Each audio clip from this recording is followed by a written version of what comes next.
Pandian store சீரியலில் அடுத்த வரத்துக்கான எபிசோடில் நம்ம தங்கமயிலை பற்றின எல்லா விஷயமும் நம்ம சரவணனுக்கு தெரிய வந்துருச்சு.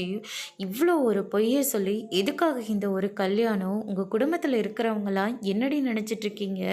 அப்படியே ஒட்டுமொத்தமாக எங்கள் எல்லார் தலையிலையும் கல்லை தூக்கி போட்டுட்டு எங்கள் இருக்கிற சொத்தை எல்லாத்தையும் ஆட்டையை போட்டுட்டு போகிறதும் உங்கள் குடும்பத்தோட பிளானா அப்படின்னு சொல்லிட்டு கேட்கவும், மாமா ஏன் மாமா இப்படியெல்லாம் பேசுகிறீங்க? அப்படியெல்லாம் ஒன்றுமே கிடையாது.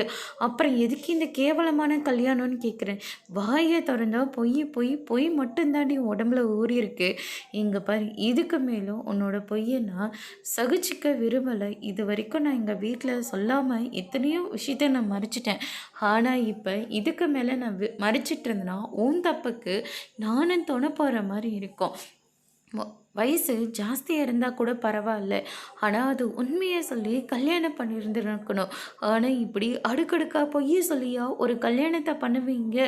இதுக்கு மேலே உன்னை நான் மன்னிக்க போகிறதே கிடையாது அப்படின்னு சொல்லிட்டு சரவணன் இருந்துட்டு வண்டியில் ஏறி உக்காரு அப்படின்ற மாதிரி சொல்லிடுறாங்க. தங்கமயில் இருந்துட்டு எவ்வளவோ கெஞ்சி பார்க்குறாங்க. ஆனால் சரவணன் இருந்துட்டு சொல்லியே தீருவேன் அப்படின்னு சொல்லிட்டு பிடிவாதமாக இருக்காரு. அதுக்கு அடுத்ததான் பார்த்திங்கன்னா, மாமா என்னை மன்னிச்சிடுங்க அப்படின்னு சொல்லிட்டு ஒரு கட்டை எடுத்து சரவணனோட தலையிலேயே அடிச்சிடுறாங்க. சரவணன் இருந்துட்டு பயங்கர அதிர்ச்சியில் ஆயிடுறாங்க. அதோட இன்னைக்கான பிரம்ம முடிச்சிருக்காங்க. மயில் இதுக்கு அடுத்ததாக என்ன செய்ய போகிறாங்கன்றதை வெயிட் பண்ணி பார்க்கலாம். தேங்க்யூ.